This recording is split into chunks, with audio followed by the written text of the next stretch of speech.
am Thomas's father. I was a course maker and a Quaker in England at a time when you were supposed to be an Anglican. And I was his wife, and I was an Anglican. It was complicated. Yes, I definitely did things my way, and I think we can all assume my free-thinking ways were highly influential on my son. We're nuts. If you were so influential, then why'd he end up spelling his last name differently from yours? Well, his disrespect for authority clearly comes from his mom. Excuse me? Do I need to tell you that course on you again? No, sorry. He owes it all to you. Where was I? It doesn't matter, because this play isn't about you. It's about me, writer of possibly the most important pamphlet of all time, an inspiration during the Revolutionary War, and a fighter against monarchy for all my life. I'm afraid he got his ego from you, dear. But son, let him know the story starts. No problem. You guys can have a seat.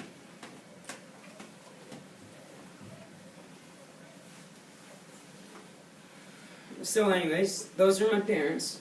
Interestingly, even though I was highly influential advocate for American independence, I was born in Britain in 1737, and my plan was actually to be a corset maker, just like my dad. Maybe that would have been my wife. But then you met me. Yes, you are the love of my life. And then I got pregnant. Hello, Oh my Susie. gosh, where did that come from? Yes, I couldn't wait to have a family with you. But I went into labor early. But where are you going? And it was a terrible labor. No, don't leave me here. And me and the child died very slowly, very painfully. Mary! The next 13 years were tough ones for Thomas Paine. After closing down his corset shop, he struggled to find a job he could stick with. Among his numerous attempts at a career, he tried tax collecting.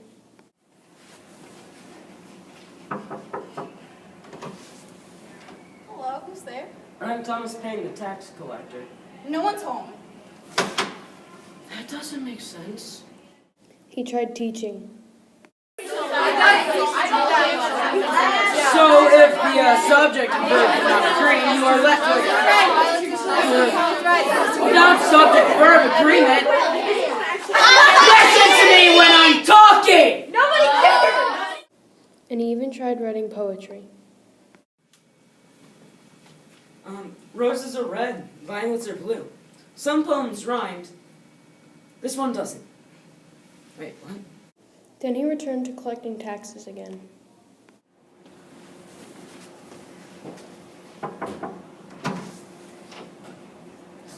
You look familiar. What do you want? I'm Thomas Paine, the tax collector. Don't you remember me? Enough said. I'm getting tired of this man. Paine also married again. Elizabeth Olive, I'll marry you, but I just want you to know, I'm kind of still in love with my first wife. This doesn't seem like a good sign. But I'm desperate. You got a job, right? Yeah, I have tons. Like, I'm a tax collector, I'm a teacher, I'm a poet. Like, I've got plenty of jobs. Like, I have a mansion. I think my dad might have been right about you. Elizabeth and Thomas Paine divorced after just 3 years. He also got fired from his tax collecting job. There seemed to be only one thing Thomas Paine was good at, complaining about the king at the local tavern. And what makes him so much better than us? Can you please be quiet? And why is that? We're supposed to be scared of someone because he was born into ruling others? Whether you like it or not, he's still the king, and unless you want to go to jail... Throw me in! What else do I have to lose? I refuse to grovel to a moron because he was born into ruling by his great-great-grand whatever a lifetime ago. I'm sorry to intrude, but I couldn't help but overhear your conversation. Because he was screaming? Well, yeah, but more importantly because of what you said. Mind if I have a seat? Do I really have a choice? Nope. My name's Benjamin Franklin, and I'm from America. And Thomas, there are many people like you in the colonies. You guys don't like the king either? Don't like doesn't even come close. More like despise. You don't say. Yeah, and I really think you should consider coming over. We could use someone like you. I appreciate the invitation, but I can't exactly just up and leave my homeland. What do you have going on Here! There's my job. Oh, There's my family. Oh. Well, now that you mention it, I suppose I don't really have anything here. You really think I'd have some use in America? Oh yeah, we could always use another angry king hater just like you. Well then, I'm in.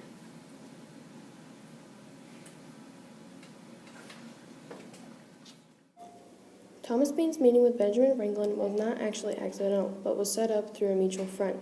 Later, Franklin wrote Thomas Paine a letter of recommendation that helped him be able to immigrate to America. Thomas Paine barely survived the boat trip to America. 5 passengers died along the way, and Paine had to be carried off the ship. It took him 6 weeks to recover. Afterwards, Franklin introduced them to many patriots, although most would not be revolutionary enough for Paine's taste.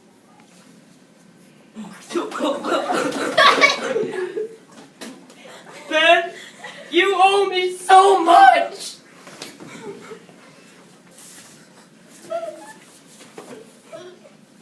Hey, I'd like to introduce you to my good old friend, Thomas Paine. Nice to meet you. Ben here tells me that you're sick to death of that bloody old king. Oh, tell me about it. We can't stand his Texas. He doesn't even ask our opinion on it. I agree. It's an atrocity. It's no better than Britain. He does whatever he wants, and why wouldn't he? Americans should just cast him aside and become your own country. Well, Benjamin, you found yourself a real firebrand. Independence? Well, that'd be nice, but Britain's the most powerful country in the world, and we just want to be created as equals, not as Britain's little kids. Maybe we can talk about independence in a couple of years, but right now I have to go train somebody. Equality? Is that all you guys want? Many of us, yeah. We just want those darn taxes to go away. And most of us don't even mind British rule. It feels like they're protecting us. Protecting them from what? Another country treating them unequally? Ben, you disappoint me. I thought you said there was revolutionaries here. Well, it takes time, Thomas. We have to start somewhere. You can't expect everyone to take on Great Britain. Well, Ben, that's where we disagree. Fear should not hold people back from doing what's right. I'm sorry, Ben. No, other stuff gets me. I think I should just go and do some writing. Writing or ranting? Is there honestly a difference? Writing like this eventually turned into the pamphlet Common Sense. In it, Paine called for declaring independence from Britain. He wrote it using easy-to-understand words that appealed to the masses. It sold 100,000 copies in the first 3 months and 500,000 in the first year. It was a best-selling work in 18th century America, and in proportion with the population of the time, it's the best-selling book in American history. 6 months after Common Sense was published, America declared independence. During the Revolutionary War, Thomas Paine wrote another popular pamphlet titled The Crisis. It was meant to inspire the American soldiers. Within days of its publication, George Washington had all of his officers read it to their men. Our men are feeling down. Well, yeah. We're fighting a world superpower and losing. Things aren't looking too good. Don't talk like that. One day we'll be the world's superpower. You're funny. I'm serious. Anyway, I'd like you to read this. These are times that try men's souls. The summer soldier and the sunshine patriot will, in this crisis, shrink from the service of their country, but he that stands it now deserves the love and thanks of man and women. Tyranny like hell is not easily conquered, yet we have this consolation with us, that the harder the conflict, the more glorious the triumph. What we obtain too cheap, we esteem too lightly. It is dearness only that gives everything its value. Heaven knows how to put a proper price upon its goods, and it would be strange indeed if so celestial an article as freedom should not be highly rated. Wow, I'm moved. But do you think the men will be? I know they'll be. A few days after being read Paine's The Crisis, the Americans nearly crossed the frozen Delaware River and attacked the Hessians on Christmas night. This was an important early American victory in the Revolutionary War. After America gained independence, Thomas Paine returned to England. In 1792, he published the new pamphlet, The Rights of Man. This pamphlet criticized monarchies, argued for democratic government, and proposed programs that could help the poor. It also sold well, and he was forced to flee to France to avoid jail time. There he arrived right in the middle of the French Revolution, in which the people rose up and overthrew the king. Even though he didn't speak French, Paine was made an honorary French citizen and elected to the National Convention. But as the revolution grew more violent, he found himself out of favor. Congratulations on overthrowing the French monarchy. I wish England would do the same. Gosh. No problem. Maybe I will get them next. But first of all, I get to chop that guy's head off. Well, you don't really have to do that. Why don't you send them off to America or something? Sounds good to me. I thought you hated kings. I do, but that doesn't mean you have to stick them in a guillotine and, well, end their life. Makes sense. Move. Excuse me. Sacre bleu! Ah! Was that really necessary? The question is, are you really necessary anymore? I find you guilty of opposing revolution. Take him to jail.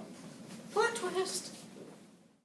Knowing his arrest and possible execution were imminent, Thomas Paine wrote The Age of Reason. This work criticized organized religion in general and Christianity in particular. He argued that the truest religion is deism, the belief that a God created the universe and then left it to run on its own. This was his most controversial work and earned him many religious enemies. In jail, Thomas Paine barely escaped execution. Because he was seriously ill at the time, his cell door was left standing open to allow him a breeze. A guard came by and wrote a number 4 with chalk on the inside of his cell door, meaning that all 4 cellmates were to be guillotined the next day. After the guard left, however, his cellmates closed the door, hiding the chalkmark and saving their lives. A few days later, Robespierre's regime fell. Thomas Paine was released from jail later that year and lived in France until 1802, at which point he returned to the United States to live out his final years. So, how's your week going? Where am I? At your funeral? You're gonna need this. How's that possible? We're all ghosts here. Use your imagination. Why are there only 6 people here? Well, you made yourself a lot of enemies. The Age of Reason turned the whole religious establishment against you. Okay, but what about the great stuff I did for the American democracy? I mean, in everywhere. And where's my pal George C. Washington? He loved my stuff. Yeah, you think he appreciated the letter you wrote from French jail when you called him an imposter? When they printed it in a U.S. newspaper, it turned many Americans against you. I was in jail, and I felt like America wasn't helping me. Do I at least have a lasting legacy? Unfortunately, not at first. Your obituary read he had lived long, did some good, and much harm. And no Christian church allowed your body to be buried on its land, so you were buried under a walnut tree But at your farm. what about the history books? You're mentioned as the man who wrote Common Sense, but usually that's about it. You're considered a divorced, atheist, alcoholic who made a lot of enemies. Not exactly a role model for those times. Well, that's disappointing, but you know what? My legacy is bigger than just being mentioned in a textbook. I inspired men as they were fighting, and I wrote some of the most influential and best-selling pamphlets ever. I was also ahead of my time in arguing for the abolition of slavery, for public education, and for a minimum wage to help the poor. People don't have to read my influence. They live it every day. You tell him, T-Pain. What has she got? That's actually about it. Here's to a life that was full of struggle, but ultimately led to so much. Goodbye. You should just cast them aside and become your own country. Well, Benjamin, you found yourself a real firebrand. Independence? Well, that'd be nice. But Britain's the most powerful country in the world. And we want to be treated as equals, not as Britain's little kids.